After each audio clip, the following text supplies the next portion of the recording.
All right. Well, I guess we're live. Hello, Sam. Hello, Stuart. How are you today? Better now. Okay.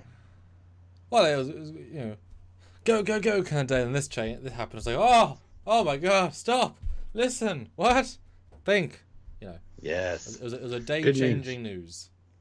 Yeah.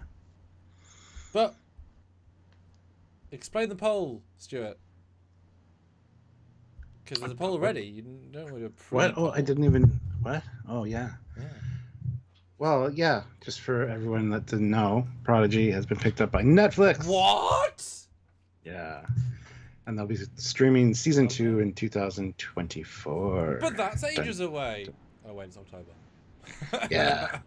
It's like you say that, So, and it sounds like a fictitious fairy future thing. It's like 3 months away. yeah, it's probably going to be early 2024. That would be my guess. Well, we'll discuss, debate, theorise. But yes, what is the poll, Stuart? And vote the poll right now, guys! Everyone, vote. The poll says, do you think that this means Netflix will commission new seasons of the show, being Star Trek Prodigy? The options are yes, no, doubt it, and they'd better. So go vote. Yes, What are your thoughts? exactly. Have your voice be heard in this. What's the Okay, there's a film that says Glorious Day. What is the film where they say Glorious Day about it? Glorious Day. It's a slightly joke answer for a slightly silly film. Guys, what is the reference Glorious Day from? It's like almost as if my brain goes straight to like a cult thing, like we must say hello in a certain way. So you say Glorious Day. Yes. Don't know. Well, alright then. Tell us. Alna Enos, member for 1 month, the rank of Admiral. That's Ozzy's mom. Oh, Welcome. damn. Yes, yes, yes. Time for pizza. Shake bake time. And it's funny, actually, I got the family pizza because, lack of time now because this and things and news and things, which is great. Mm-hmm. But, yes. I'm going to share this. I want people to come in and join us and be here for this discussion soon. So I'll see you in a second. Yeah. And that gives me a chance to talk to you guys and say, hey, out of all 24 of you, who's hit that like button? Probably a lot because we have 23 likes. But anyway, if you haven't hit the like button, hit the like button. I want to get to 50 likes as soon as we can. And yeah, we're going to talk about Prodigy today. If you have not yet joined the channel, why not? There's a join button down there. Check it out. You can be part of our Trekyards fleet at the end of all of our videos. Get assigned ships, get assigned a rank, get to hang out with your crewmates over on Discord, and us as well. So consider hitting that join button and looking at the options to join up on a monthly basis. You can also do the same thing over on Patreon at patreon.com/Trekyards. All the same ranks, privileges, and perks apply over there as well. So if that's more your speed, that's where you go. Don't forget to, like I said, hit the like button. Make sure you're subscribed to the channel. And just watch our content. Share it around. Help us out in any way you can. Lots of ways to help and support. You can throw in a super chat. You can super chat in during this live. Let us know your thoughts, feelings. We do read all the super chats on the air, so it's your chance to get your voice out there and your comment read and addressed and talked about. So please consider doing so. It helps us immensely. You have no idea. And even the smallest amount of help, $1, $2, $5, it all adds up. So anything you guys can do, please consider doing. Also, there are links down below to the Teespring and the TeePublic store. By all means, check those out as well. We got some really cool Trekyards merchandise, which we would love to see on you guys at conventions. We've had the honor of seeing a lot of people buy the merch, and it's always great when somebody walks up to you wearing one of your shirts or something. It's a very nice feeling. So consider doing that also. Lots of ways to help and support the channel. And just being active in the community and in the chats here, we really appreciate all of that. So anything you guys can do, we appreciate every little bit of it. So when Sam is back, yeah, we're going to talk about Prodigy being picked up by Netflix, which is awesome. They're going to be airing season 2, and I'm not sure if they're doing it episode by episode or if they're going to just drop them all as one thing. We'll talk about that. But yeah, stay tuned and make sure you subscribe, like I said, to see the coverage and the reviews of each episode. When they are finally out, we will cover them all. We've covered all new Star Trek. We've covered all of Prodigy Season 1. So if you enjoy Prodigy Season 1 and want to get other people's thoughts on it, by all means, go check out our lives about that, because we've done a lot of breakdown videos and live reviews, discussions, things like that. We love Prodigy, and we're so happy that it's back. The new hashtag is saved, all in capital letters, Star Trek Prodigy. So lots of ways to show your support for both us and for Prodigy. So do so. Oh, look, Sam's back. It's me!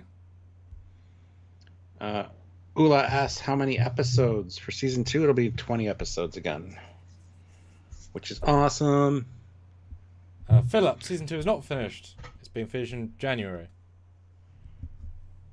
Because Paramount is still fitting the bill to finish it. So, yeah, because remember, they could have abandoned it. That was the whole point. They want it to be sold, Yeah. so they get some money recouped for it. Yeah, it's still in post-production, so Still it is being left worked to do. on. Yeah. Like, they could probably do the first, 10 now, no problem, but it'd be a real... You don't even necessarily do things in order of numbers, because, reasons.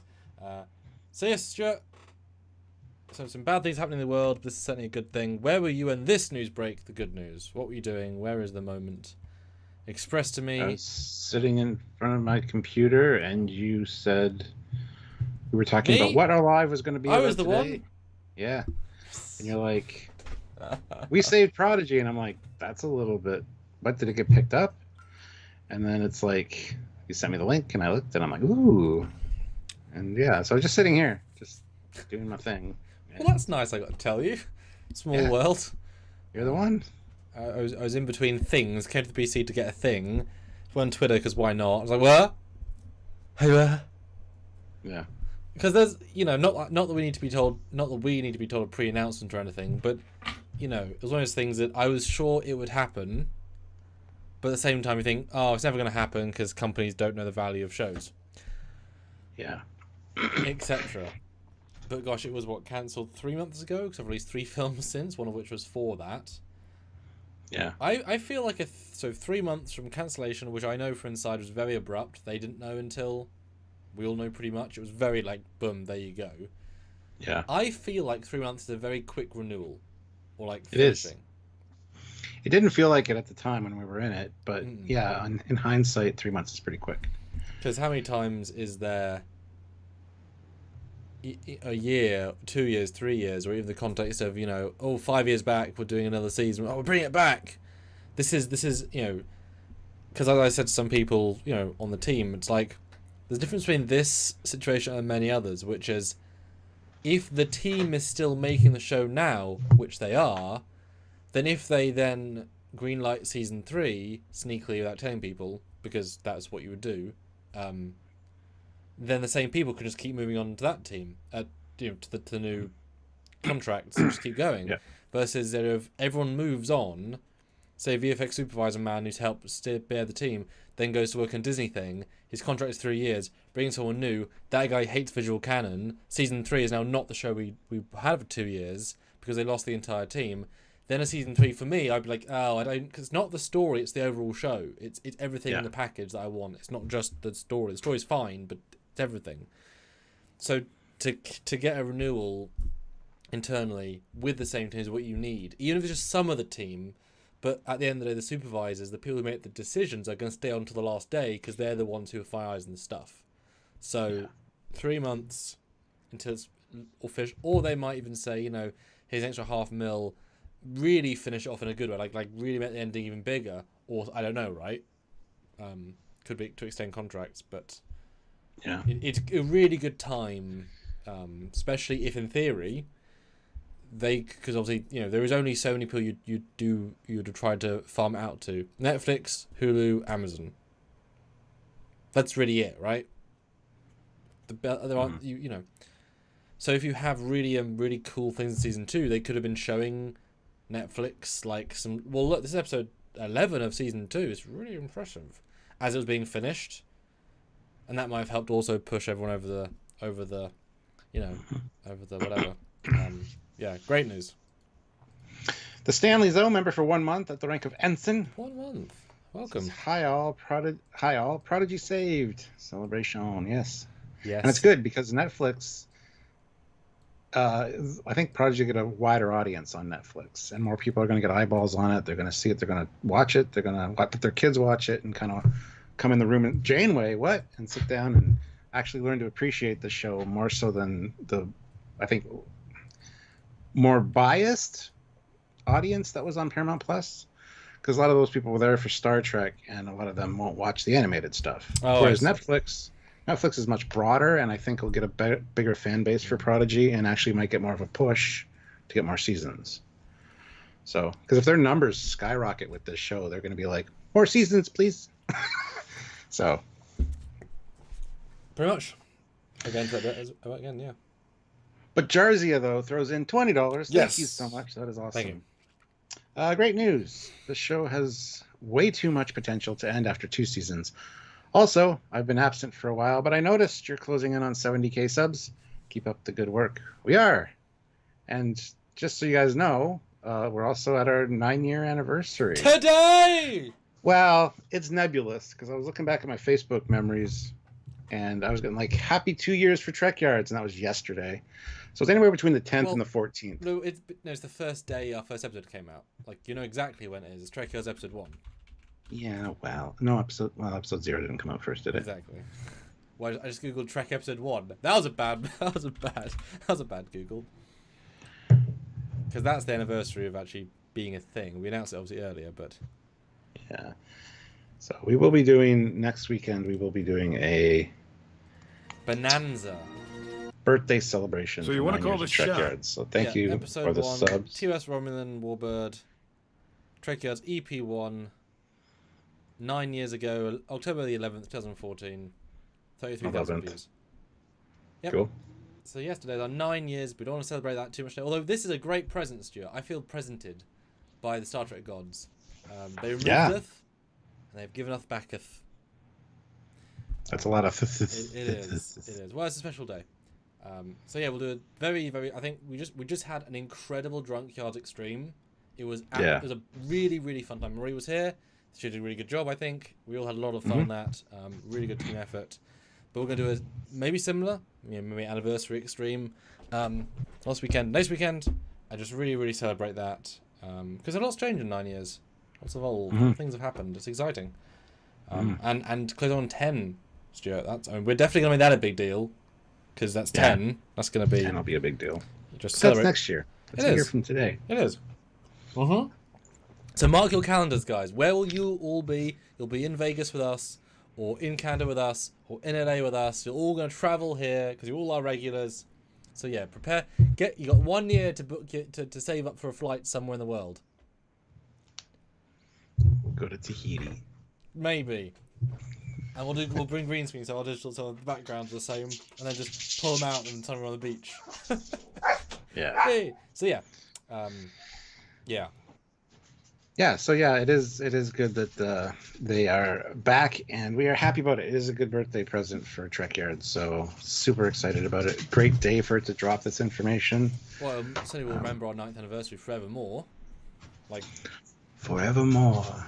Yes. Because Prodigy especially has been very ship friendly. I mean, look at they brought back the TOS shuttle verbatim, gorgeous. The Protostar, obviously, the Dauntless, obviously, the Upside Down Prometheus, which is not a Protostar, it's a Prometheus, blah. Ignore that one. The incredible cannon fleet, and they'd have been okay to design new ships, just to scratch the itch, or just use cannon ships. And Centaur, first time back since DS9, Eve, first time since Lower Deck season, whatever.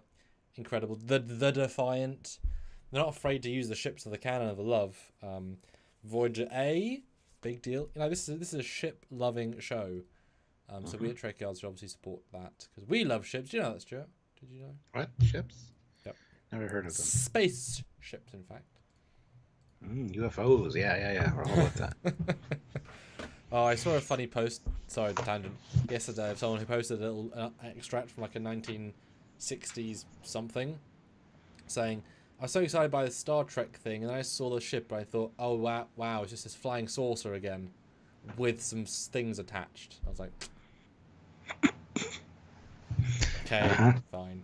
Sorry. That's the way they phrased that. I thought was quite funny. Mark Lawrence throws in $20. Thank you so much, Mark. Thank you. This is great news. My kids are going to be just as happy as I am when they find out.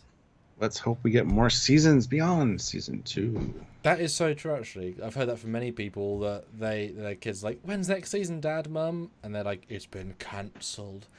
What does that mean? It's dead. JK, it's back in 3 months. Like, the reverse conversation can now be had. Yep.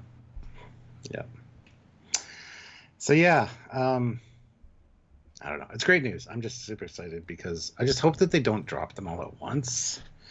I hope they release it. I mean, that might have been part of the deal, that they release them episode by episode weekly, because that's how the story plot beats would be. I don't know. That's the thing. This is where we get into the complications of the good news, right? Yes. Because in theory, this is great news, and it is. But a big problem with the previous version of Prodigy, a la Paramount Plus Prodigy, PPP Plus, was that they shat the bed when it came to Prodigy.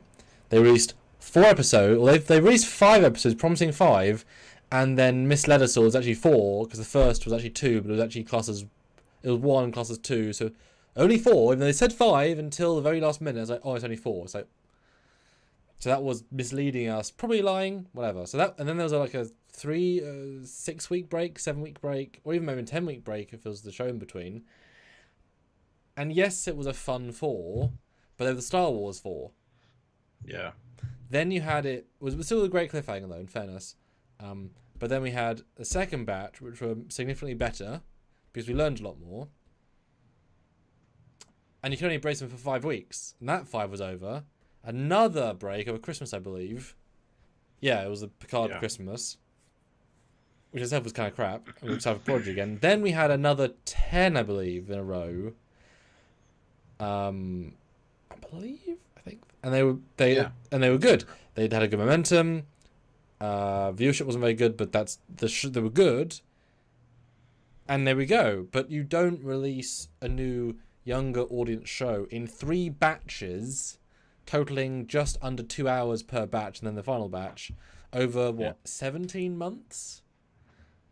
And that was a really bad problem. And of course, Nickelodeon then had to do a staggered release. They didn't get the second batch ever, and they never will.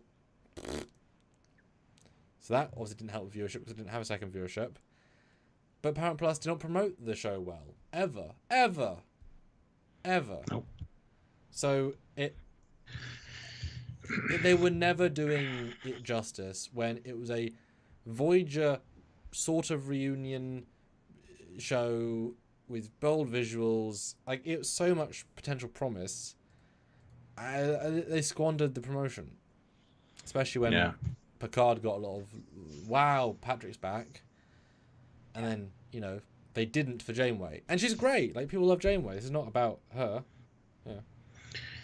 Well, General Grievous, good to see you, sir, says, can you get Aaron Waltke on again to explain more about it? We would love to, and I'm sure we will. Actually, this is great timing because I am going to LA at the end of the month. And I'm meeting up with Aaron Waltke so we can have a celebratory dinner or coffee or whatever we're meeting up for.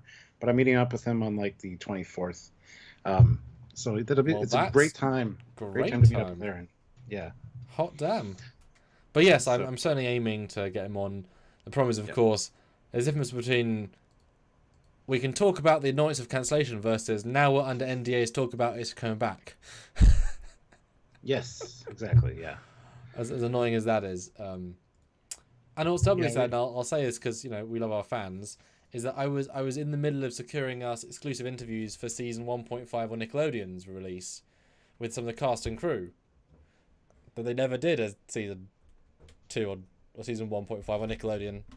Because they were like, Nickelodeon was from Nickelodeon. They were saying, oh, yeah. When we release our thing, because we've done a promotion cycle for this first batch, to it, we weren't included. But we'll get in the second batch. It's like, oh, good.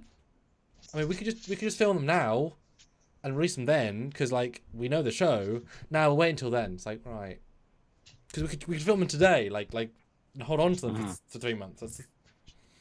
Yeah. Yeah, I mean, we'd love to get Aaron back on. Obviously, I'm sure he would, and maybe even, get somebody else on board to talk to. We'll see. Somebody else. Axe Kurtzman? Somebody. 2 other people. 2 other people. Oh. You know who I'm talking about. I don't know if I should say anything, but... Well, I haven't. I know you haven't. That's why I'm not. I know, good. And General Giver says, do a live with Aaron in LA. No, I'm not going to. Hi, Aaron. Nice to meet you. You're live already! In person. We're live. How you doing? So what do you think about Prodigy? $50 super chat. Ask him a chat now in our confrontational. Yeah. Like, here's his wife, here's his baby, $50. It'll probably be part of my there's Prodigy spoilers on the wall. Shit! It'll probably be part of my captain's log when I get back, but yeah. Not going to do a live, I don't think. So. See if he'll spoil season 2 and you can bleep it. Yeah. And Beep dies. Beep. And Beep gets captured, and Beep gets double captured, and then Beep gets... How many captures? There's a lot of captured this season. Everyone gets really captured for... Just yeah. And Ozzy throws in $2. Ozzy! We'll give Aaron a room key when you meet him. Yeah. Go to shake his hand and hand him my room key. Come back and hang out with me and Sylvia. You have been known to do such things, Stuart. And Aaron's a nice looking guy, I mean, I don't, as in you shouldn't be ashamed if you were gonna. Oh. I'll think about it. His wife might have some notes first, but I guess what's his name? Paul Stamets wasn't married at that point, so Yeah. Anyhow, thanks for the good news. No problem. Yeah, a lot of people didn't even know about it, but it was plastered all over Twitter. Yeah. Good job, Twitter, actually. And then later in the day, I get like Tyler Fleetpaw, one of our mods. Did you see? He's like, "Oh my God, Netflix got Prodigy," and at Stewart, he's like tagging me, and I'm like, "I knew that 2 hours ago." Thank you, though. But yeah, it's great. It's great news. See, I find with us, we're either like we know the news within like 30 minutes, 30 seconds, 30, or like 2 or 3 hours. Like, oh wow, where did that come from? Or just announced. Yeah. So sometimes things are announced while we're doing a live. Oh, that is great though. Yeah. But no, I mean, obviously, Prodigy's a bit special to me because I did make the world's first Prodigy Star Trek fan film. You did? I made it within a week. I really severely hurt my sleep schedule. As I said before, I was up until 6 a.m., 6:30 a.m. every single morning of that week, working until 6 a.m. to get it produced because I felt so strongly in the project and also the message, right, that a fan would give up his entire life for a week. Like I didn't do anything else except it was literally between I film with you to film with you, doing nothing but for 7 or 5 days. Is a testament of interest, and I got the film out. The Hagemans shared it wonderfully. A lot of the cast crew shared it. The cast can't because of the strike. A lot of the crew shared it. 35,000 views. Wonderfully reacted to it. I'm very proud of it. I've got better acting since, as you can see from my last film. And it, you got to see Dauntless and make something really special in no time. The reaction for that was amazing. And then just 11 days ago, I released my latest film, Packard Resurgence, which also is also a Prodigy film, although it's a Lower Decks Prodigy film. So if you haven't seen it, go watch it. It's the entire point of the story is the Protostar gets stolen by the Packlards. That's the entire impetus of the story, which I thought was just such a wonderfully silly concept. I really want to explore it. Protostar's not in it a ton, as you saw, Stuart. It's more of a wraparound story, but the fact that it's always part of the narrative and the references and the logic and the canon, and the Hagemans once again shared it and were very positive about, because they obviously did their show, but they didn't explore the past of it. So to see them on Twitter be like, that's so cool to expand the history was really nice, because, we treat these things properly. So that's been very nice. So a bit of a personal interest. Yeah. Yeah. The next film isn't a Prodigy one, but the one after is going to be Prodigy as well, as in some element of it. So it's been, done a lot of Prodigy stuff recently. Yeah. I know a lot about the show. Which is great. And then looking back in hindsight, like a couple years from now, you'd be like, there's only 3 months until it got picked up. Yeah.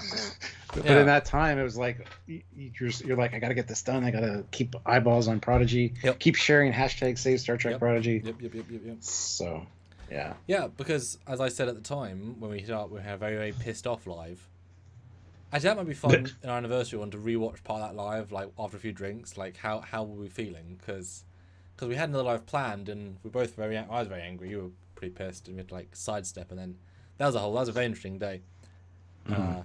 But yeah, 3 months is nothing in the grand scheme, really. But everyone's got to remember, the last Star Trek show to get actually cancelled, like properly cancelled, was Enterprise, right? Yeah. Because Discovery, yes, it's been not renewed / cancelled, but it had 5 seasons. Each season they had an ending. Like, each season could have been the last. They weren't planning a 10-season arc and hoping, and then boom, cancelled. Especially in the era of streaming, when you're not expecting another year at any point, right? So that's not, they don't write in 5-year arcs. They gave them more money to make more, to I think it was either add an episode or reshoot. It was like add half an hour to the last episode. They gave them enough. They gave them an ending, so it was a cancel / we're not renewing. We'll give you a final. So that's not the same thing as cancel. Enterprise. Well, they did this. I was going to say they actually did kind of the same thing with Enterprise. They knew it was their last season. Well, they knew it could have been.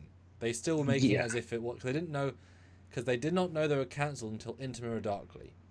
That was the day on set. So the one after that they knew. So they obviously had that slight tinge of Blair, which they're barely in, obviously. Yeah. Or was Terra Nova after? No, Terra Nova was before. Not sure. And it's it's got to be upsetting because they knew their best season, like from a Trek perspective. They knew they were doing good work. The views were good. Like, now people would kill for those ratings, right? Because of how much more media there is. Yeah. Those numbers feel relatively wow. And it got cancelled when you expect Trek to get 7 at that point. So that was actually a full, we're killing you. This was the next, we're killing you. But let them finish, which is a we're killing you, and yet we really want to recoup our money on you. So please get sold. Get a foreign Lauren and then pay us for squatting, I guess. Yeah. But it was a real cancellation, which was very interesting. And it could be a rebirth too. Like if Netflix sees the potential in Prodigy, like I said, if their numbers for streaming the show, go watch it.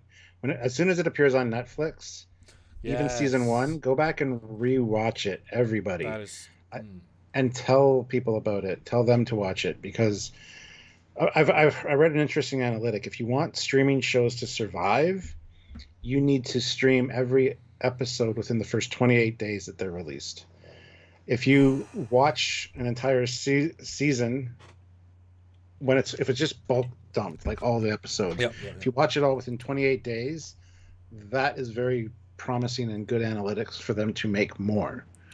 If you put it off and say the whole season's there, I'll watch it later, after the 28-day mark, the ratings don't mean as much. So they want to see interest. They want to see it immediately. They want to know that people are invested. And so, yeah. Wow. Good to know that. Because obviously I've wondered, in the world of streaming, what the hell do they measure? Because I believe there's someone somewhere are trying to force streaming services to actually give up numbers. Because they have numbers. But I've said this to you previously. I think. It was for was it Marie? I talked to you about guys the most. Either one. About the idea of right. So, love the fact that Loki, Mandalorian, those shows are making their way from Disney Plus onto physical media, because I like the physical media. The commentaries behind the scenes, that's really meaningful to me, and in 4K, which is better than I've ever watched on a screen, because we don't have Netflix 4K. Brilliant, because that means something to me. I think it's because they're doing that because with nothing being made, still, that is income for relatively low effort. Yeah. And that's really good for them. So they need, great, perfect. But if you, I said for Altered Carbon, I would love to get Altered Carbon on 4K Blu-ray. Who the hell is getting a Netflix subscription to watch Altered Carbon from 5 years ago, right? If that's the metric of the viewership equals the exclusivity, surely 5 years on, no one is getting Netflix to watch Altered Carbon. Who even gets Netflix to watch anything in particular? We've never done that as a house or as a family. It's always been a case of we have this one, we'll watch it or not, right? Yeah. So, okay, I guess I was pissing off about physical media, but yeah, Netflix. Don't know where I was going with that. Yeah. So watch it. Watch anything you like Yes, on a streaming service within 28 days. That's what it was. How do they work out metrics? Because, thank you, well done, Stuart. If Altered Carbon is being watched 3 minutes or 3 hours a month left, is that show then dead? I don't know. But who gets money? Where's the metrics there? Who cares, right? I don't know. So how do people value? Because then, who's streaming money? If you pay $14 a month, where's that money going? If you're not paying for Altered Carbon, you're paying for this, but then you watch it as well. Where the hell's the money go? So how will Prodigy know if it's successful? I don't know. But if all they have is viewing minutes, then view the minute out of it. Like, just put it on the background, because there's no, that is going to be a metric that's worth something. How many people had it on? Because even if you're not physically watching it, you are an engaged audience member in the idea of saving the show to have it on in the background. That is actually an important metric. Just activity. And even streaming it from multiple devices in your house, because those are all kind of separate depending on. Anyway, yeah. So do your part when it shows up on Netflix, even season 1. Just go rewatch it. Yep. Yeah. Get yourself acquainted for the new season, and at the same time help out the show in its entirety. So yeah. Yeah, or 2 or 3. No, absolutely. Yeah. Super good. Grant McGregor throws in $5. Thank you so much. Thank you. Happy days. Next time Paramount promotes their behind the scenes, they should reach out to people like you, then slap it on a 24-hour YouTube stream. Or live YouTube stream. Yeah. They should reach out to us. We're not going to argue with you. So I bet. We did the most content Prodigy of anyone on the internet, so video content. Yep. That's true. Not even a question of that. Yeah, for sure. But no, I think what you said is earlier is I already complained about Paramount's lack of promotion. Netflix, now it's going to be different in my country to yours, to everyone else in the chat, so jump in when you have your version of this. But from my perspective, in my part of the UK, Netflix is a well-trusted, if sort of vanilla brand now. Like it's the default, right? It was a streaming start. It's the oldest one. You just have Netflix, even if you're not watching anything on it in particular. You just have it because you have it, and then you have other streaming services because you might want something. But you just have Netflix. I don't know. What's your perspective there in the Canada? It's the same thing with us. We have Netflix. We have Amazon Prime. We have Paramount Plus. We have Disney Plus. We've got all those, and they're just, even if we're not watching something actively, we don't cancel our subscriptions. But Netflix is always good with emailing me saying there's this, based on what you've watched, there's a new docu series you might like or whatever. Oh, sorry, we watch a lot of those documentary series, like the limited 6-part documentary series of like true crime and stuff like that, because me and Sylvia really like that stuff. So there's always stuff popping up that's interesting to watch. And of course I've got the ones that I've been slowly watching through, like Walking Dead and things like that, like Black Mirror. So they're always there, and I kind of take it for granted they're always there, and I don't watch them as frequently as I should, but I kind of watch them when the mood strikes me or when there's nothing else that I want to check out.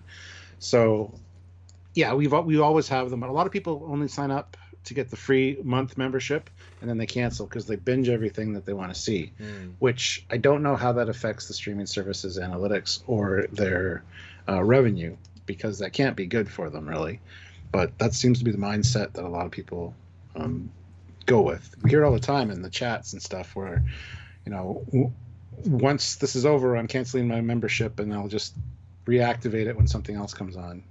So, but obviously, if they're getting streaming numbers, metrics, that's the important thing. The money of it is don't know. Yeah, like I say, Netflix for me is sort of the default. Trek is on Netflix in the UK, so that obviously helps. That's where you can get it here. Plenty of good shows. I don't tend to look around for stuff. Like, if I want to watch a movie and it's not on Netflix or Amazon, I won't watch that movie. I'm not going to go subscribe to Hulu to watch that movie, right? Or I'll go and buy the Blu-ray and get it in 2 days and say, right, now I've got it forever. You know what I mean? Yeah. It's not really, I don't have everything just so I can have everything. And I quite like having my physical reordered there. But so therefore, if it's sort of a default, I think Netflix is a tremendous place. It was either for me, Amazon or Netflix. Amazon is good because they have a fuck ton more money because they're Amazon. Yeah. They're unlimited budget if they want it. I mean, the Lord of the Rings show proves that, right? $1 billion to make it, that's right. But the streaming part of Amazon, I don't think is overly successful because you get streaming with your Prime. I think more people have Prime than have Netflix, but you don't get Prime for the video. Like, you know what I mean? I don't think of it. They're both not the same, but not together in my mind. It's like, oh yeah, I forgot I have Amazon Video. Yeah. Because I always have Prime. I've had Prime since I was 20, which is a hell of a commitment at university, right? To pay 100 anyway. Yeah. Netflix, though, I feel like more people have deliberately, and so people just scroll Netflix. So I think Prodigy will do super well on Netflix because it's such an easy, bingeable, fun, general show, and in the UK with all the Treks. So this is the big point of saying all this, if Netflix promotes this show with new trailers, because now they've got a really good plethora of stuff in the can to show, because you can do a better this season on trailer than the first teaser trailers, just showing the first, say, 5. You know, spoil the fleet battle, spoil Dreadnought, spoil like show the really cool stuff. I guarantee it'll find double an audience. I guarantee it'll find more of an audience. I hope it'll be double. Sorry, better way of saying it. What do you guys think? The other good thing too is it's also aged for kids, so the kids Netflix can access it, and parents a lot of times just that's really true. Hit play and let that babysit their kid. So that's giving them analytics, which will be fantastic. Plus, you'll get the kids hooked on it. Hey man, it's actually that's a great. Good point. Yeah, I do associate Netflix more with the kids programming, more that range. Yeah. Again, we don't have Paramount Plus in the UK for a very long time. I haven't got it. I don't think I'm going to get it. It's a very small network in comparison, I feel like.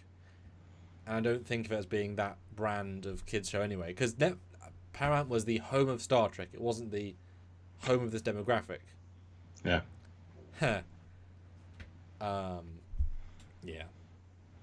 Well, it goes back to Trekgate's comment there. So much for Paramount's promise of all Trek in one place.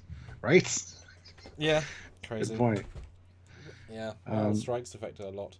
But as I said, I've said previously, when I assumed one of these things would take it, this might be the best blessing the show's ever had. Getting cancelled, a large groundswell of fans, which got on multiple news networks, bigger news, which might have a lot of fans, like thousands of fans saying, the hell's Star Trek Prodigy? It's like, what do you mean, what is Star Trek Prodigy? Right, it's been cancelled, go watch it, because it's been cancelled, and now know what the hell it is. So they're going to have a huge more people knowing what it is now, I think.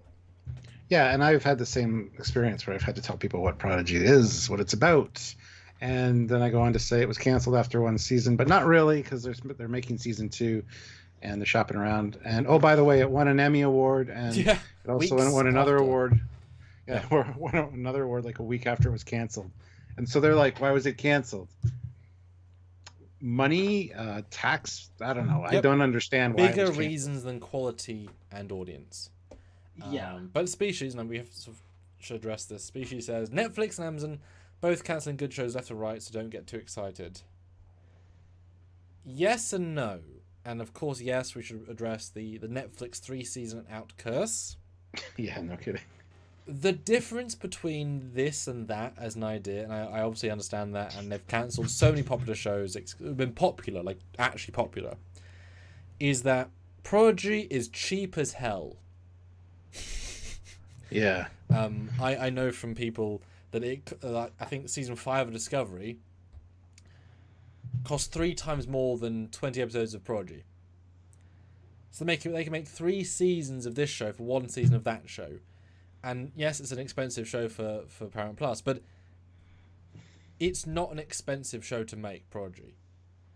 which means that cancelling it, if the views are good, because a Star Trek show, if they can get that, it'll be a really good money on reward sort of show. Yeah. Normally they cancel shows that are those big tentpole epic shows. I mean, Altered Carbon, very expensive, very cutting edge, big, bold, big cast.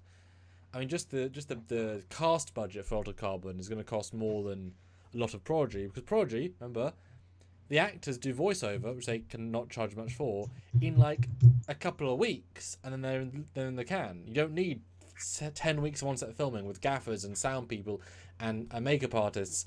People turn up in their pajamas, they record some dialogue, or from the house if they want to do pandemic rules. Mm-hmm. Like, it's so much cheaper to the point of being radically cheaper that if it can find anywhere near the audience, and they'll have metrics of like Discovery Season 1, if they can hit anything even close to anything of Discovery for like 1/4 the cost, and 20 episode season structure if they keep that going, so 20 episodes for every 10 of Discovery, for 1/3 the money, and with a legacy of Janeway, and I'm sure they could milk it. And if I was Netflix, I would tell Hagemans, you know what Mr. Terry House did? Yeah, do that. What do you mean? Make season 3 a Voyager reunion. What? We want to promote it as a Voyager reunion. Oh. Okay. Yeah. And they'll bring the entire cast in for a season. Perfect. Yeah. Like you could do that. It would make so much marketing sense, wouldn't it? People would understand that concept, and people would be excited, right? What do you think? Yeah. Is that a bit too bold? I don't think it's too bold at all. I think that's the way it should go, honestly. Because if they see the potential in it, they know that the legacy behind it, it makes sense to push that forward and get all that they can out of it. So yeah. Well, yeah, exactly. Kirk Novak, though, says, I never watched it until it got canceled.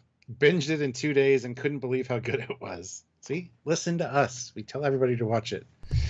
It's the first little bit is an adjustment period, but then the shift into a real Trek show is so quick.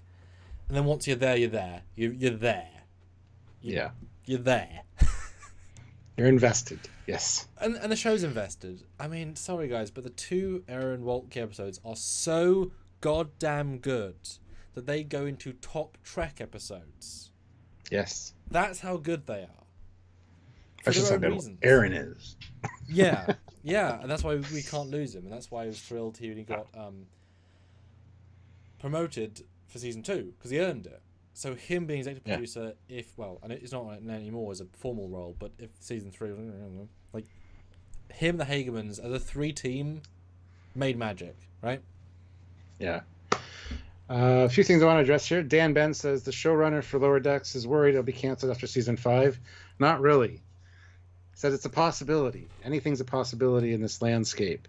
He's not worried it's going to be canceled after season 5. You got to read between the lines on that interview. It's possible, just because of the financial situation that Paramount Plus finds himself in, but it's not likely. He's not scared that it's going to get canceled. He just tells people, watch it. When it comes out, watch it. It's that simple. Watch the goddamn shows. They'll keep going. Matt Boardman says, also, let's not forget that we don't know what Netflix is contributing in terms of money for production. That could still be on Paramount, and Netflix is just the distributor. Could be, but that's like Paramount. I don't know. Why would you throw the baby out with the bathwater and just get rid of the show off your streaming service to have somebody else distribute it, but you're still paying for it? Well, no, but they've done that. They've already finished paying off season 2.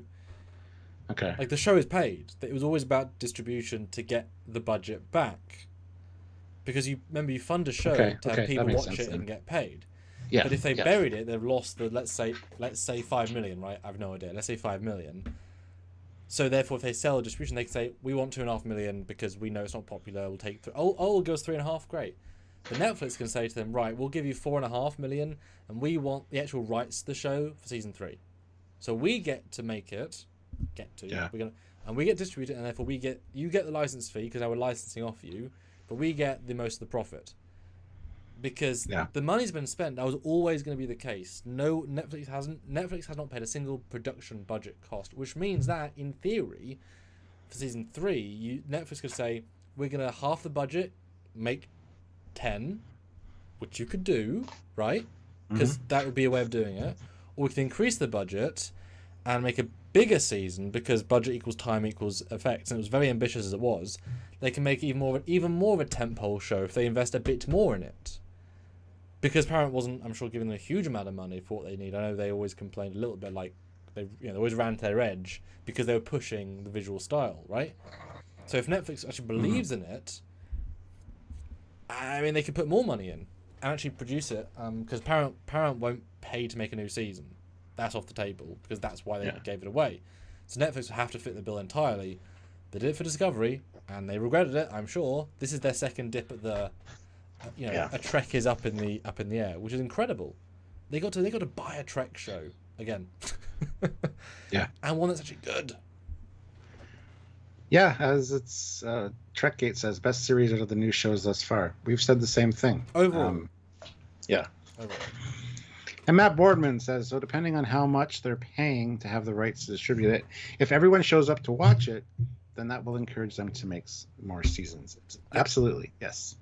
And I'm assuming that them releasing season 1 in December, I'm guessing there'll be quite a nice marketing budget to promote season 1, because you don't put in, say, $3 million to acquire the rights to then not promote it, right? Plus, also, they're promoting their own damn service. They're not paying to promote it. It's their own service, right? Yeah. So they make the trailers, they'll promote it. They put it on the YouTube channel, great. Re-releasing it. It's the numbers on season 1 that will greenlight season 3, I would assume. Let's be honest. Because if that released in December, let's say, for Christmas, which would make sense, family show, I could see that being logical, right? Which is only a month and a half away, right? Then, if that goes well, there's just enough time to keep everyone on production staff to get season 3 rolling, and then you can then do season 2 while making season 3, and then the wheels can start turning. Because if you wait for season 2 to come out to commission season 3, you might have lost everyone. Yeah. It's tricky. Trekgate says this should release the same time as The Journey. The Voyager documentary comes out. Then that's still way away. Indefinitely on hold for release. Indefinitely? I don't know. What? I don't know when that's coming out. Somebody asked me that earlier, and I had no idea. Indefinitely on hold? Oh, well, I can imagine if they were waiting to interview some people and they can't interview them until the strike. Yeah. I didn't have infinitely. Jason Peters says, happy to hear the news. It's not really my Trek, but it's someone's first Trek. I need to finish the first season. Well, don't say it's not your Trek until you finish the first season, is what I would say. And hey, please tell us why. Jason, why? Like, seriously, give us a real answer to that. Because how many of you watched? Yeah. When did you watch them? How many did you binge? I don't know who wouldn't like it, right? You might not love it because it doesn't hit the nostalgia notes of Picard Season 3. It's not as Starfleet based, although it gets there, but it's still a fun romp. It really is. Yeah. And we'd said this. The characters evolve so quickly that even if Dahl's annoying and Gwendahl's a bit evil, it all fleshes out so well, so quickly relative. And they could binge 3 and feel the jumps. And tell us why you say that, because I really don't think. I think it's every Trek fan's Trek in some way. And Ozzy said it's not on Netflix yet. No, it's not yet. It'll be. They said later this year, I believe. Yeah. And then season 2 will be next year. So. Like I said, I would assume December to give them some time to start doing trailers next month and the month after, because it's all about gauging interest. Boom, we announced it. Let's see how many people report on it. Let's see how many people talk about it. That's the first metric. Let's see what the Google Analytics says. Great. Then trailers, especially cut for Netflix, get the gauge on that, and then it's all a iterative step. Matt Boardman though throws in $10. Thank you, Matt.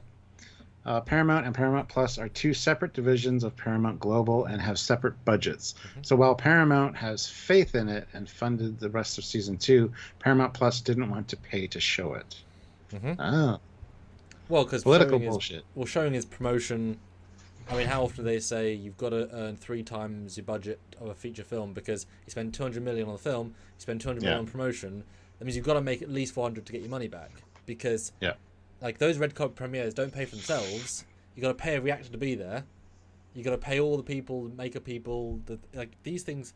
Imagine flying 10 cast members to 30 cities for all those hotels. Like that costs millions because you want people to see the film. That's why things that don't get a marketing budget, things just come out. You're like, that came out already, and they get cancelled because no one talked about them. Well, yeah, Matt makes a good point. The response to having season 1 show up this year will help them gauge how much interest there is in the show. So, as I said, go and binge it when it first comes out on Netflix. Everybody, maybe multiple times. Yeah, you need just to have it on. Yeah, make those metrics. And Jason answered our question. He says, I enjoyed it enough. Definitely fun. Watched it semi-weekly. It didn't grab me enough to burn through it, but I just have the season 1 finale to go. Oh, so you only have one more episode to go? Oh. That's surprising. I mean, we watched it. I mean, there's obviously we watch it in a different way, right? We watch a video. We talk about it for 20 minutes. We start dissecting all the tech for 2 or 3 hours. We then do a 2-hour review about it, dissecting every single scene in detail. And then we do other lives talking about the sub things. So we really do look at them in a way that most people don't. I get that. yeah, that's true. And then we know Aaron, and then we talk to him a little bit. And like, I get we're a bit unique in this. I get it. But it's really good. And Mark Lawrence says, I've got an endless Netflix extension on Chrome, so I'll just have it constantly play Prodigy over and over. Yeah. Do it. And Matt says, Prodigy plays so much better the second time through. That's true. That is true. It was satisfying for sure, because the stuff with the Diviner has a, like, I love the mystery. It's why let's talk about it. I would have been so disappointed if they released all in one go of 20 and I just binged, because I've never binged a Trek show and then you wouldn't be able to process it, right? Because what would we do? Binge 5 and then review 5 and then do it over several days? You couldn't do that. People would spoil it. I don't know how you would achieve that, right? So it's very difficult for that. And you just can't process it. I loved the mystery. I loved the fact that we knew, in theory, 20 weeks. So of course it was 4, 5, and 10. I loved when we heard the episode, spoilers, when the Diviner says, 36 years ago I came here. It's like, what? Like, big twist. We had to wait 7 days to get there. We had 7 days of discussion, and then we moved forward, right? We learned over time. That was really satisfying. Each twist felt big.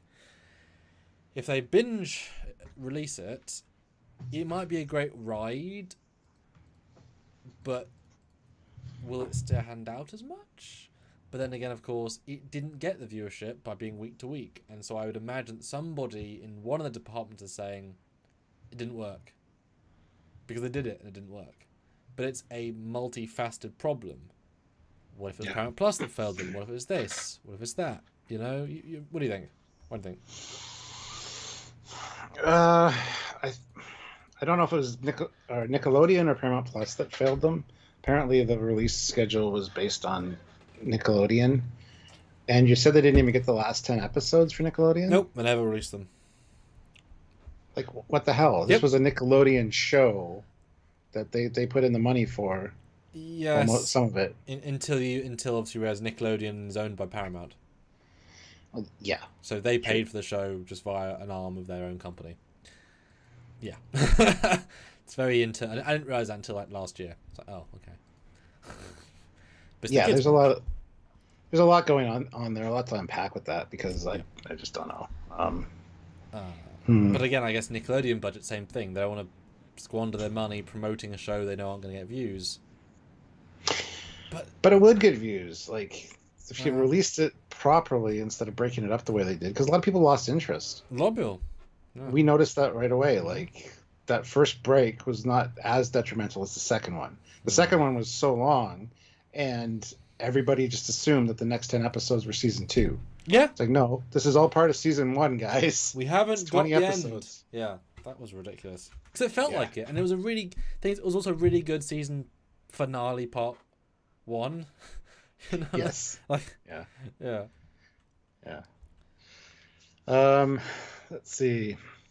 Matthew DeFreitas, member for 11 months at the rank of lieutenant, says, remember when Prodigy promo shots came out and we were all like, oh no, they're doing it again.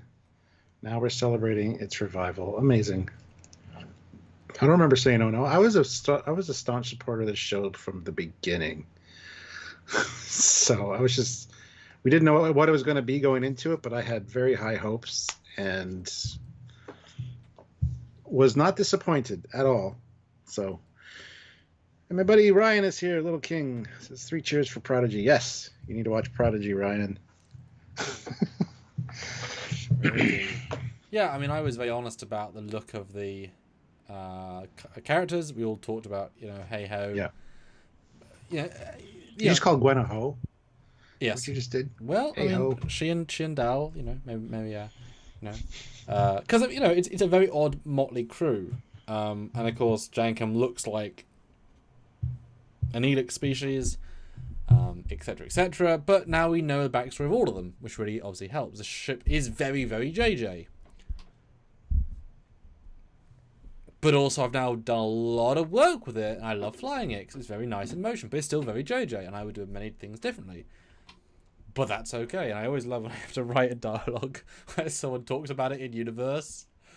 Those nacelles are very... That tells very shiny.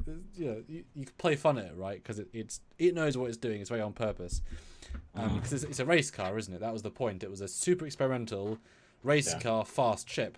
That all makes sense. Because it was never meant to be a version 1. It's meant to be a version 0.5, right? It's a NX. Yeah. Well, Raptor says maybe we'll get the rest of the Prodigy toys now. See, I don't know how that works. Oh. That's licensing. Again, if it does really well on Netflix and Paramount sees that, will they invest and do more of that? I hope so. That is a really, really good point. Because we're still waiting for the Playmobil, or not Playmobil, the Playmates Prodigy ship, which is still apparently going to be a thing. Wow. So that's really interesting because obviously the tooling would have been made and finished, so they could then make the ship. The molds exist, right? A process to make them exists, but you got to put the money into to actually physically make stock, to sell them, etc. And then you'd have to then, in theory, put Netflix on the packaging. So that means they either reprint packaging, which is fine, just it's interesting. But does Netflix get a cut of that? Probably. God, that's interesting. Although it depends how much Paramount gave up when they said it's on the market. Like, are they giving up any rights, or are they just saying you can license it off us, so we get the money from the sales of the products? I don't know. It depends on the contract that they sign, because honestly, I don't know what that involved. Only the people at Netflix would know that. I would assume that Netflix wouldn't just take it and give all the money to Paramount. I think there's got to be some kind of siphoning deal there where they get a certain percentage of any products like that as a result. But could they argue just for season 3 ships, because they didn't make season 1 or season 2 ships? In which case, what's it in Netflix's best interest to put money into make toys they're not going to get revenue on? It's really interesting, right? And I'll contracts null and void because if a company says we're not releasing this, does that not break a contract in theory in some way? Because surely you've agreed to make a thing, you've put money in to make it, you've put money to release it. If you then say we're cancelling it, I mean, the company needs to get a return on investment, right? So if there's a contract break, you would assume that would then null and void the first contract. So another one could be made with Netflix to pick up the rights to the licensing of the merchandise. You know what I mean? Like I know what you mean. I know what you mean. But that could have been why the deal took as long as it did, because there was some finagling going on behind the scenes. Yeah, you need to tweak some numbers. Rom wants to change some numbers. We can just shuffle them around a little bit. Okay, we'll reopen the contract. Maybe that whole episode of Lower Decks was talking about the deal with Netflix. Who knows? Maybe Netflix gets 3% of every single Star Trek episode on the back end. Yeah. What? That would be amazing. That would be. Yeah. But also, Stu, I think we should do another poll. You asked the question 2 hours ago. Do you think that this means Netflix will commission new seasons of the show? You said yes, no, doubt it, they'd better. The winner is yes! They will commission new seasons. The second best is they'd better! Which are the same answer, honestly. Just even more confident at 35%. 17%, I doubt it. And 12% no. In that voice. All of them. All 18 people said no. That's the no disapproving British voice. Yes. So Patrick, member for 7 months at the rank of captain. Thank you for your service, Captain. Glad to see Netflix saw outcry of the fans and stepped in to pick up the show. I know I will do my part in watching every episode again so that the views will show we want them to continue it beyond season 2. Yes. And if anybody's new here, we have 80 people, which is awesome. Hit that like button, first of all. But second of all, as I said, streaming services mark their metrics by if you watch all of the content of a show 28 days after its release, that's good for the show. That'll pretty much guarantee, if the numbers are good, that you'll be getting more of that show. So don't put it off. Don't binge it later. Watch it within 28 days of it being released, even if they drop the whole season at one time.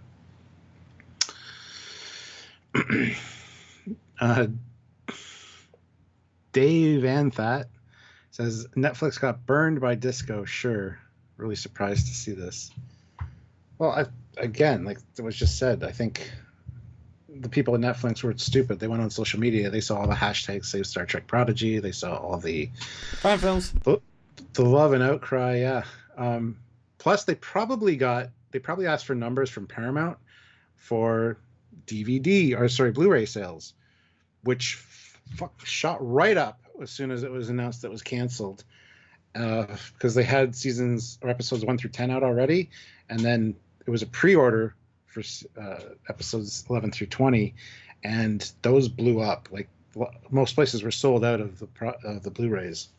So when seeing something like that, yes, even though you were burned by Discovery, you kind of get a gauge on what people are interested in. So, yeah. New poll, Stuart. New poll. New poll is up. Go vote on it. Will you watch Prodigy Season 2 on Netflix? Yes. I don't have Netflix and won't for Prodigy. Hello. I'm so happy. I have Netflix, but still won't watch. There are no words. I just text Sean and Interesting. Like, Interesting. But yeah. Chime in, guys. Like, what are your thoughts on all of this?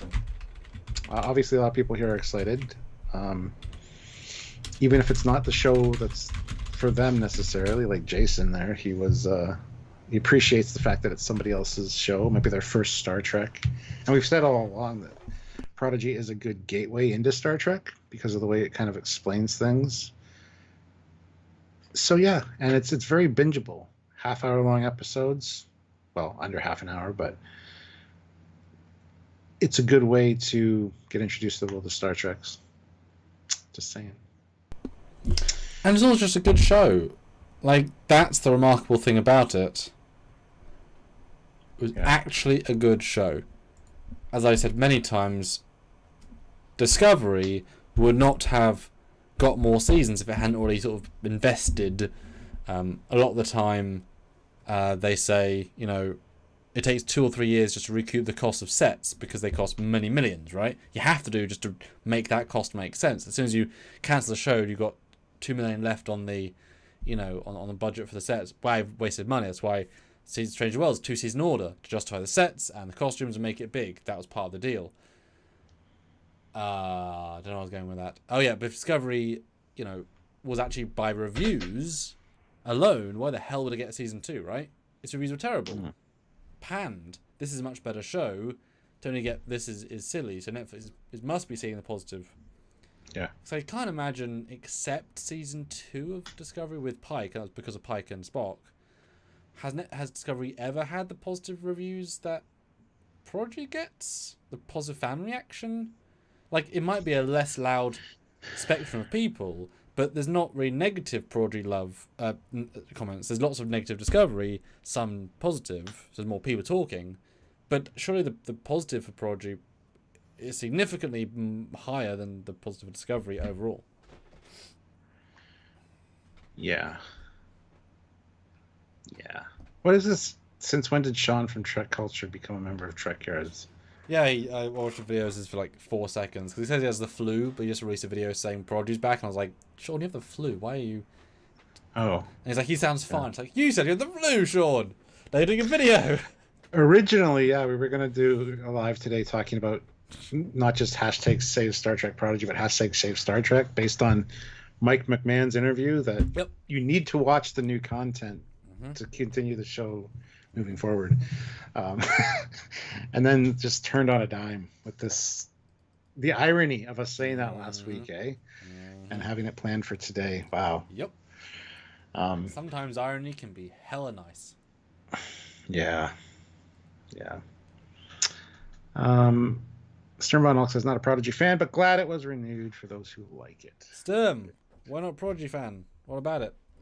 Now, is it just because you don't like animated shows? Because it annoys me people saying about Lower Decks as it's on right now. Oh, it's animated, I don't watch it.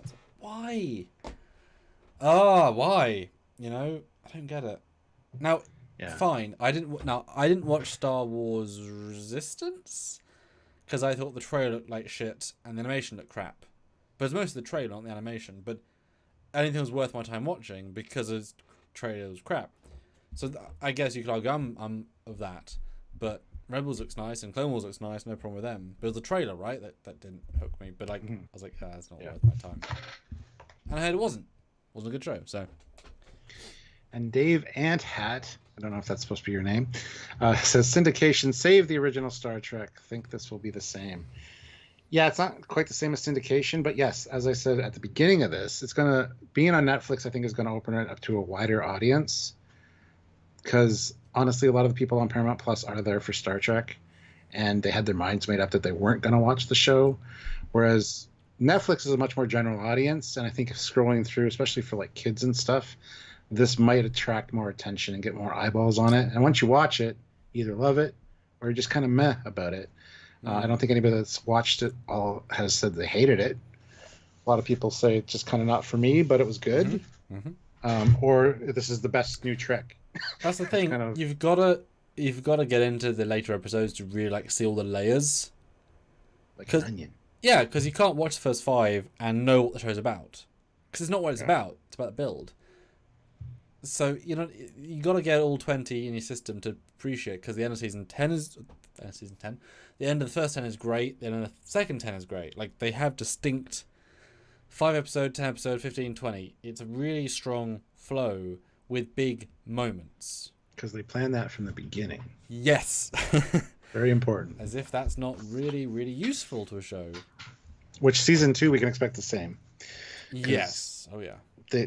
They know what they're doing over there as far as story arcs go. So. And it can only get bigger. I mean, again, look at all of the assets built. All that stuff is time, is effort, is all that stuff. And now in season 2, they've got all that stuff raring to go. That's why standing sets are useful. Season 2 build. Plus, we know from people saying things and bobs that season 2 is far more Starfleet. The kids are going with Admiral Janeway, real Admiral Janeway. That's amazing. On the Voyager A, amazing. With the EMH, amazing. As a main character, amazing. With other cameos going to be in there, amazing. To go find Chakotay in an alternate future, amazing. And it's the payoff to at least the Chakotay arc. I know Aaron hinted that he always... Oh, I always liked that whole Janeway Chakotay arc. Yeah. Oh, did you now, Aaron? Wow, what a hint. It's only going to build from here, right? There isn't going to be any random episode where the kids on a ProStar find a Borg cube and randomly go in. Like they're on a big ship, on a bigger mission, the bigger crew. You know? Yep. And Voyager. You know, Stuart. You know. Yeah, and Voyager A. Come on now. And Dave says Lower Decks was the best new Trek till Picard season 3. Actually felt like it was written by people that watched and liked Star Trek. Heard Prodigy is the same. Yes, Prodigy is the same. So is Lower Decks. I still argue that. I know. Yeah. I still argue that it's the best of the new Treks. Picard season 3 was good, but it still had a few niggles that needed to be worked out. Well, pacing being a big one. Yeah. There's a few things, but and weird money spends. Yeah, it hit the nostalgia factor for the right age group for sure with Picard season 3. Yeah, Prodigy is a well thought out, well constructed, less Star Trek, moving to more Star Trek piece. Picard is more about, we only were given half our budget, let's scrimp and scrape on 5, let's spend on 5, and at the end I'm going to make a movie. Cool. Yeah. Awesome! And Lower Decks says, let's have fun every week! What can I get away with? And it varies, right? Because I think because we've a lot of this season of Lower Decks, we've said it's good, but kind of on par with previous seasons. I feel like Prodigy, each one gave us something new, and because it had that balanced better the continuing story and the standalones, because we were discussing where it was going while enjoying the episodes. This year in Lower Decks, we've not discussed where it's going because they've not progressed the overall story at all meaningfully. So we're 6 in, there's nothing we can say about that. So it's not succeeding in both arcs. It isn't. Prodigy was, I think. Now I'm comparing in my head. What do you think? That's an interesting point, actually. I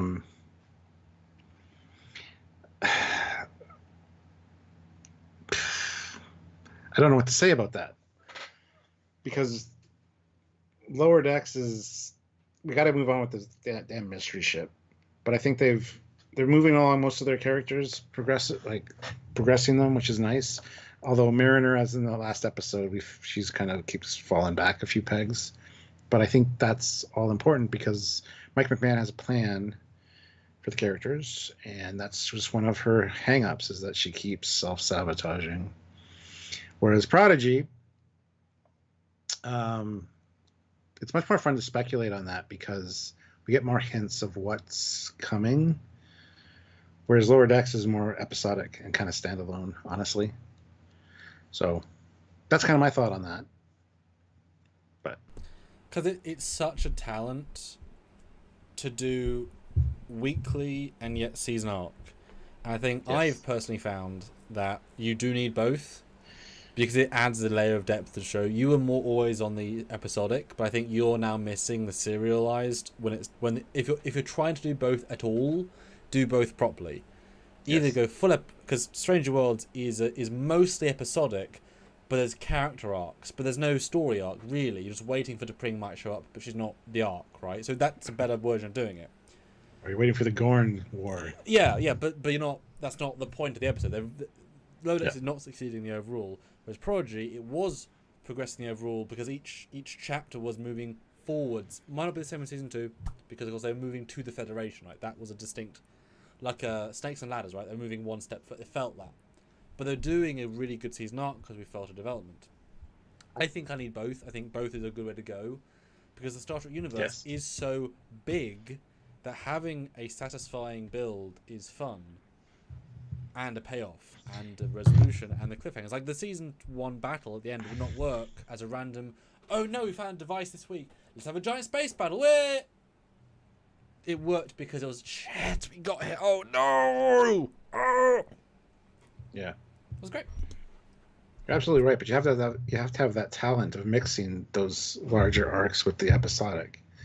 Because Picard, it was just like, let's get to the point, the mystery box, Jack in the Box. What's going on with Jack? But we also, it was more, it wasn't the mystery box, it was the pace of the episode, because they did reveal Jack season. No, they kept revealing stuff, just stuff in between. Just that dragged on a little long after week on week. And then, whereas in a binge watch, who cares? Because now it's Borg. It's like, yeah, well, exactly. And a binge watch, it's much different. Or if you know what's coming, it's a lot better to enjoy that kind of thing. But Ray Ricks, member for 19 months at the rank of Admiral, says Prodigy saved. Yay! Don't need to say much else, really. Good point. Well, we're an hour and 14 minutes in, so we think so. And it's amazing how many people emailed me and commented on my first fan film where I did a lot of actual Protostar live action, which was the point, right? It was a homage. It was a montage of sort of what ifs, of what if the Protostar did this, to see it live in this world grander than what they had. And there are people that emailed me and said, I would love to see a Protostar Prodigy live action now, because the ship looks great in live action, so do the uniforms. I think uniforms do look phenomenal live action, better than animated probably. they've got good designs and they translate very well. I was the first in the world to produce with his uniforms, not the first to make one because Nick beat me by like 2 weeks because he went a bit quicker than I did. You know, it's very nice, very classic. Yeah. And yet new. Like, that's nice. I mean, people want to see live action, but you've got to support an animated too, you know. Because you can do so much with it. You know, all the alien characters wouldn't work in live action, as in cost effectively. Mm-hmm. Which means they just wouldn't do them. Yeah. Yeah, I mean, honestly, I'd like to see anything live action that's been animated and vice versa, honestly. Show some live action stuff in animation. We've already got that with Prodigy. We got Janeway, we got Chakotay, we got... So, the mix-over is good. And he's playing with his uniform. No, I'm fixing it. You've got it. The Velcro hurts the uniforms. You've got to pull together, and I haven't done that yet. Sorry. Gotcha. Oh, it's funny. I wonder if it would be hilarious if Stranger World says, "Hey, season 3 Stranger World." They haven't also finished writing it because they had to pause. Let's do a Prodigy time travel episode. Same anomaly, different planet, and they bring in a Dahl or whatever. Wouldn't that be great? We're doing it again every year. We're going to bring one of the animators back. Because they've got time, I'd be down. You know, to rewrite and to bring him in. Or I think was it Aaron? He said, I mean, obviously, you'd love to see anything you're doing, right? But they'd love to see the Valna cut in live action because This mission is not for casual observers. Because you know it's their true original design. Be cool to see. Yeah. And Dan Ben says, I don't like Scooby-Doo in live action. Yeah, I like development in live action just fine. So, to each their own. Yeah, don't remember enough to care. Oh, they're not that great. But it was still cool to see animated come to live action in any kind of form.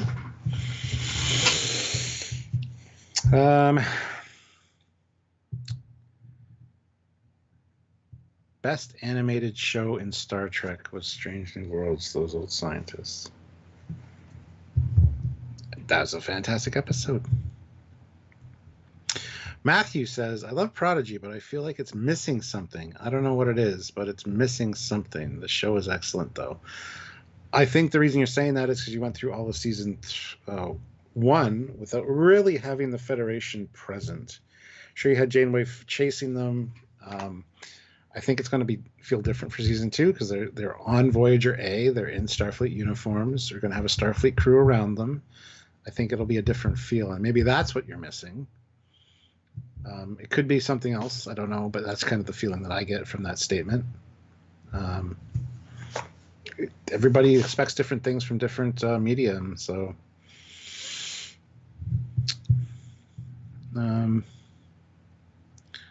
everybody's calling season 5 of Discovery Indiana Burnham.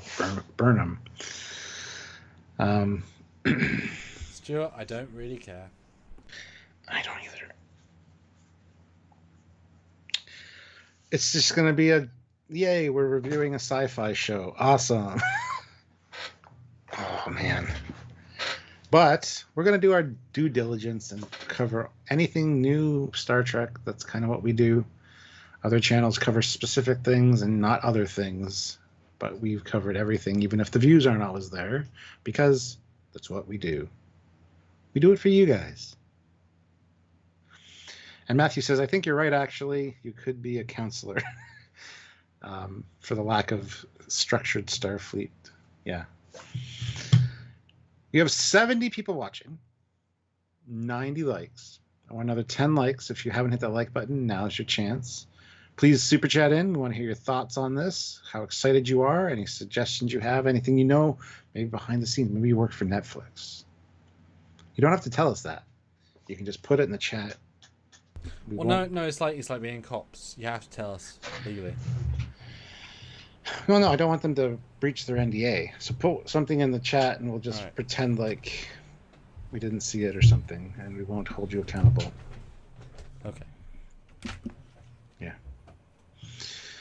Trekgate says, how do you celebrate 50 years of Star Trek, the animated series, by canceling it? Great job, Paramount Plus. Thank you, Netflix, for picking it up.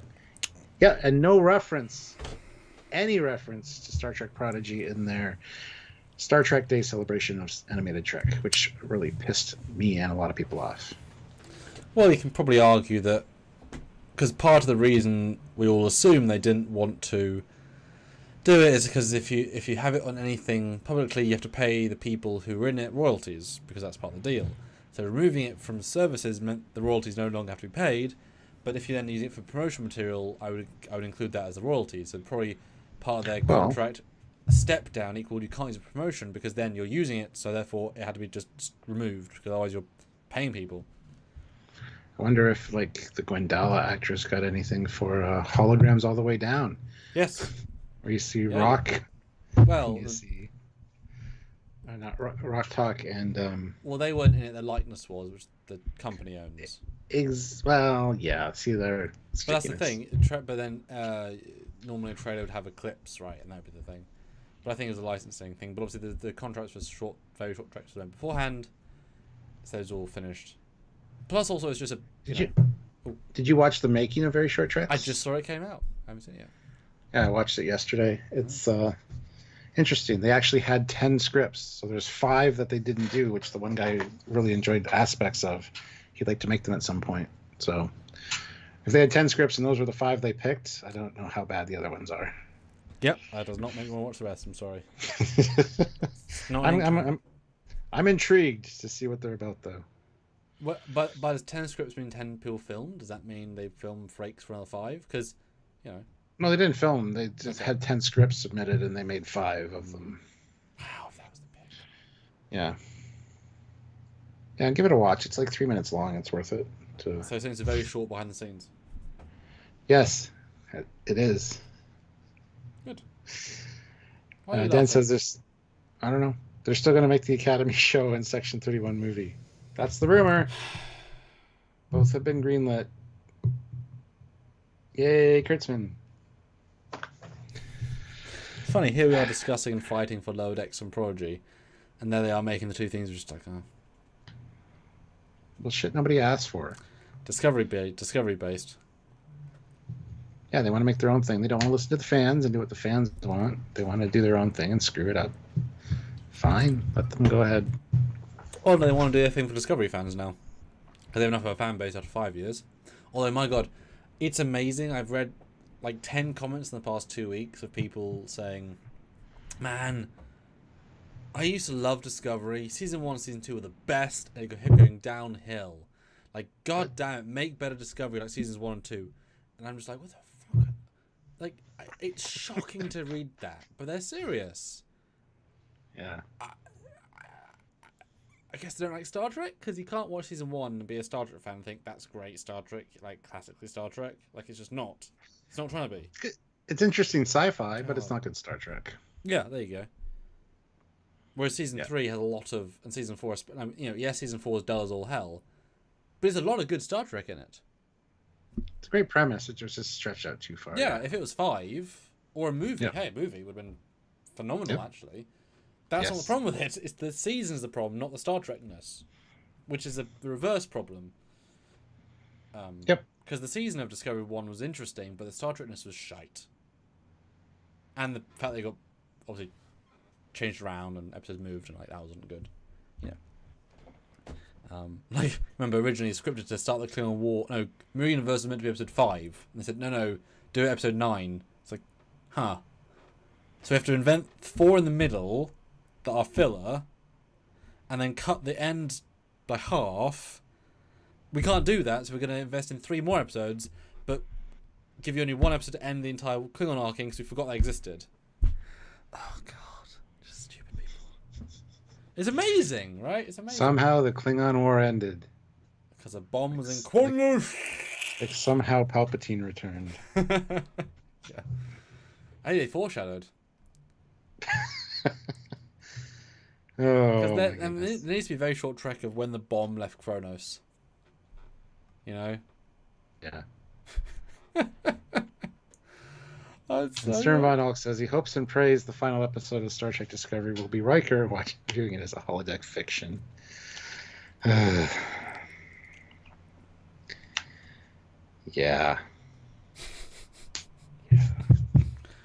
It'll end on a very short Trek note. It'll be an animated Riker going, that was the most hilarious thing I've ever seen. Yeah. I mean, I'm just excited to see who else is in season 2 of Discovery. Prodigy. Because they're gonna have got people booked. You know they've filmed. You know it's exciting. You know they've got 3 Voyager cast. 3. Who else can they get, right? You know there's at least one more, just for the lols, right? You know there's one more. Just thematically. So what else? You know? Mm-hmm. I mean, they got Gates. I love the fact they got Gates McFadden for an almost uncredited guest appearance. It's like, oh yeah, she's here too. No fanfare. It's like, oh, we got Gates. Made sense. It's like, oh, okay. Sweet. Yeah. Oh, we got Jellicoe. He's here. Oh, sweet. It's great. I'll be in season 2. Yeah, great. Arctic Moopsie. Great name. Oh Oh my god, I just saw Trek Culture's vid on hashtag save Star Trek Prodigy. Now you're watching our video on hashtag save Star Trek Prodigy. Yes. Yeah. It's good news, everybody. We fought. I posted. I made films. I attacked the Protostar several times. Bloody Krenim, Stuart. You know, the Krenim attacked the Protostar. Could you believe it? You know, bloody... You know... Not surprising. Not surprising. Those Krenim bastards. They're responsible for the Mandela effect. Interesting. All those timeline whatevers. Yes. But guys, we'd love to see a couple of $5 super chats with your sort of closing comments here. End us out on a big bang here of why, what, how, who. We need the support. We need the love. For Prodigy as well. Throw in a couple of 5s and let us know what you think. Would be very useful.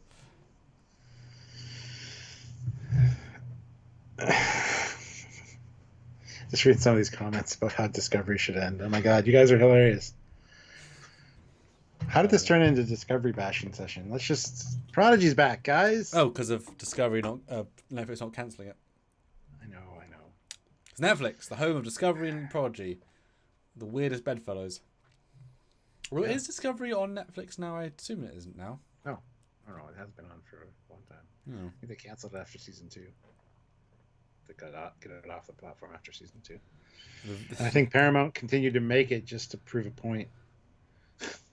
I really do. Or they might have signed 3-4 year contracts and like, oh shit. Well, it could have been that too, but I think it was just everybody hates this. This is our baby. We're gonna push it through regardless. Well, as long as it has more seasons than Enterprise, it'll be a success. And 2 hours has like half as many episodes as Enterprise, so it's not a success. They don't count that. They just count the seasons. Look, season 5. It lasted for 7 years, for 4 seasons, for 45 episodes. Yeah. Enterprise 4 years, 300 episodes. Like, yeah, okay. Yeah. Crazy. So let us know your thoughts, guys, on that. What do you think about everything? Are you excited? We want to hear it. Well, how did you all feel when you heard the news? Yes. Because where were I you? felt like a truck hit me. Which is not the thing I thought I was going to get. Because I thought I was going to be having a nice chill day. I have a lot in my head right now, so it's quite like an added thing. Like, I thought I'd be doing just one project work, and it happened, I'd be very excited. But I was doing things. Things were happening. I had deadlines. Things were happening. So it was like, exciting, not, But it's great, right? Because then we want to see what happens. You know, it's a story that should be finished. That's exciting. Yeah. Dave Knowles says, I bet 3 casts are the Harry Kim, Tom Paris, and the Doctor. Harry Kim, I think, has to kind of come back. Tom Paris has been back in Lower Decks. I don't think that's a necessity for Prodigy. Yes. B'Elanna would be great, but I don't. Yeah, see B'Elanna's her the coming obvious one. back. Because she helped design the damn thing. Yeah. Trilobite says Discovery is the worst. The only Trek show I really dislike. Well, it's bottom of my list. Yeah. It doesn't have any good episodes. Sorry. What about Very Short Treks? Is it lower than Discovery? Sorry, what? What about Very Short Treks? What's that? Oh, okay. See, it doesn't even acknowledge its existence, so it can't be lower than Discovery. No, I like Lower Decks, Stuart. Don't mention lower things. I like Lower Decks. This guy, I'm telling you, he's like a prodigy as far as Star Trek goes. That's a stretch. Sorry, that's really bad. No, don't agree with me. Oi. So Stuart, that was not the next generation of humor right there. It was a good discovery, though, figuring out that I wasn't that talented or bright or anything, you know. It's fun.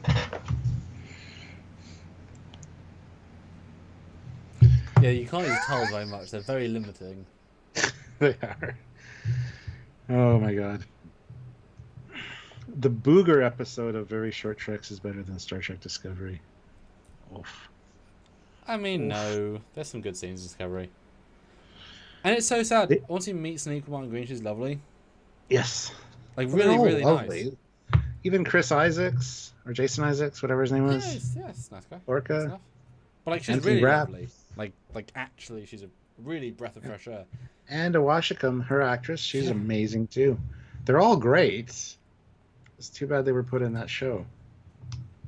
Although it's funny to think that Dahl got more development in 20-minute episodes as part of an ensemble cast than Bryce or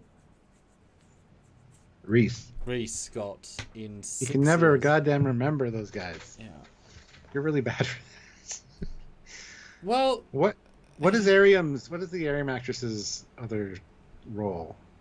She became Lieutenant. it's a very white-sounding name because she's. I wanted to say blonde. Mitchell, but she's from No. the Strange Worlds. So, Yeah, see, like it fits her well it does. because she's blonde and she's, you know. I can't remember the character's name though to save my life, which is bad. She's only had like 10 lines. I mean. Yeah. Well, that's why Arium and not Arium. That's the. No, season 3 was okay. You know what? If they'd compress seasons 3 and 4 into one season, that would have been a hell of a season. Yes, that would have been amazing. Burn at the end of part 1 and then the 10-seat end of part 2. Damn, that would have been very good. Although no time for any guest actors, like that would have removed even more time. Yeah. Blonde number 3. Oh, well, that was her name. Yeah, blonde number 3. I still would like to meet them all though, and I guess we met most of them at this point. Yes. Bloody Saru's name is. Doug Jones. He touches your head. He's a very head Yes. touchy person. Yeah. A tactile person. Which is cool. I Yeah, guess. it's unusual. But no, Prodigy, very strong first season, very fun binge, great development, great design for the characters, great voice acting, although of course now the rock talk girl is now a teen. Because of course, a long delay, because they would have filmed their bits for season 2 well in advance, because they did season 2 and 1 2 back to back. So I mean, she's gonna sound not even that similar, but it's fine. Rock can grow up, but you have to find some other version of Rock growing older, which is fine. Yeah. Dan Ben says the new upcoming Star Trek video game put out a 5-minute video. Which game is that? Oh, Infinite. Oh, okay. Yeah. So I would like to I have play, not seen that yet. but I feel like I put a lot of time into it. Nielsen, There it is. Thank you. which is funny because Marie's name is Nilsson. Nilsson? No. Louise Nilsson, and she's Nielsen. So Nilsson and Nielsen. Damn, so close. Like in a good way. Sorry, I didn't think Oh. Yeah. Yeah, what do you think of Marie's performance as Dr. Louise Nilsson in the latest Docs, Stuart? She's just a voiceover, wasn't she? Yes. Yeah. Did good. I was just thinking, like, holy shit, I didn't see her. I don't remember seeing her. I You feel won't be stupid. seeing her. She doesn't want to be in it visibly, so. No, she does a really good job with the voiceover. It's funny though, because Rhea is the original voiceover, who's still, there's a reason Marie's in them, so we'll get into you'll see there's a reason for that. Rhea has a really crisp voice, really clear. She's perfect computer voice and perfect narrator, just the way her voice is. But Marie, I didn't know this until the first doc with my dad in February. She has a lisp. Oh. Which you don't notice in real, just average talking, not thinking. But as soon as you plug in expensive microphones and headphones and then listen to a computer, you're like, oh, she has a lisp. Because it's a really high quality recording. But the reason she has a lisp is because she has braces. And so her mouth can't form properly. So the one she's in, she'll be the lisp version of her. She tries to sort of talk around, but clearly a lisp if you listen back. So although we tried to originally record that one on Zoom. It's endearing. It is. It's kind of cute. So. But when we recorded it on Zoom, the first take, because I had to have a temp track to edit to, and she was nice to do that for me. Skype or Zoom audibly tried to remove the lisp sounds and removing the P's and S's entirely. Damn. Like mostly, you could still hear them, but they didn't play well in the mix in any way. You lost a lot, and there's a lot of PNSs apparently. And she really highlights them, so it was not good. It overdid all of that. Yeah. Well, Tim makes a good point to kind of close this out here. He says, "But I'm super happy that Prodigy was saved. The show had heart. Oh yes, that's Heart and soul. Yeah. No. That's and you can just tell people behind it really cared about Star Trek, like genuinely, And new Star Trek as well. Yeah, genuinely cared. You don't include a TOS shuttle unless you care. I'm sorry, you don't. That's such a niche yet love letter thing that obviously you would do, but you could be argued out of doing. Right? By an executive. And thank you, Aaron Weltke, for that. Yeah, anyway. I think that's it, guys. This has been fun. I am super stoked that it's back. And I cannot wait till we find out the release date for it. It'll be interesting to see how it releases, whether it's in bulk or whether it's episode by episode. But we'll be there for it. Don't worry. We'll have you guys covered. We'll review every one of them. Because that's what we do. Yeah, so make sure you're subscribed. Yeah, make sure you're subscribed. Hit a like. Support what we do. Super thanks on our videos. Go back and watch season 1 reviews of Prodigy. And leave us super thanks on those if you want. We'd appreciate it. And I guess that's it. So until next time, actually tonight I'll be going live at 10 p.m. Eastern Standard Time just to kind of hang out. So tune in for that.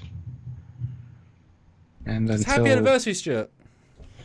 Yes, 9 years for Trekyards. And there's not many things that can actively derail an anniversary day. And I'm actually happy with this one. I'm okay with saying it's derailed us. Even though we like to be railed, of course, but we can be derailed occasionally. Yep. So, happy anniversary to you, Stuart. 9 years today, first episode came out. That is longer than we ever thought we would do this, because that wasn't certainly in my brain, because we're just doing it day by day. Week by week. But tune in, as you said, for our Trekyards in not this weekend, next weekend. So we've got Lower Decks soon, and then next weekend, so we'll do a thumbnail. Be part of that, guys, because that will be a drunken, insane one. I'd love to get a guest or two, but we've just talked about it today, so it would be cool to have someone turn up, in the general sense. Yes. Celebrate us, because that's what this is. Thousands of videos and it's like I was with, sorry, again, derail. I was with Marie in the Forbidden Planet sci-fi store in London yesterday. Day for yesterday, and a Trekyards fan recognised me who worked there. He walked by, I walked by, he stops and... Do you shop here often? It's like, YouTube? Cockings! Yes, hello. So that's great. To get a name shouted out at you in the middle of a quite busy store by a staff member is quite fun. So shout out to you, sir. Marie was like... Yeah. Happened to me when I went down to Wonderfest and was at an antique mall, and the one guy working there was like, "Oh my God, I love your stuff. You always make me laugh." And I'm like, "I'm not sure if that's a good thing or not." He goes, "No, it's a good thing. We have a lot in common. We got the same sense of humor." Bad. So, yeah, and he wasn't even going to Wonderfest. He wasn't even going to Wonderfest. So it was just, it's weird. It is weird. Yeah. So that was very special. So so join us for that Saturday, Sunday, probably Saturday, so you can recover on Sunday, or Sunday if you have to recover from Fridays. That's going to be tricky because that's the weekend right before I go to LA, and I got to leave at like 3 a.m. on Monday night. Okay, definitely Saturday then. Yeah, well, for sure Saturday, yes. But yeah. Anyway, that's awesome. Stay tuned. Make sure you're subscribed and notified so you don't miss it. Oh, finish the poll. Will you watch Prodigy season 2 on Netflix? Resounding 88% yes. 10% don't have Netflix and won't get for Prodigy, and 2% I have Netflix but still won't watch it. So that's good. It's one person said that. So good. Only one person, yeah. Good. All right. And on that note, he is Commander Coffee. He's Commander Foley. Happy anniversary, Stuart. Happy anniversary, Sam. And we'll see you guys later. Bye, guys.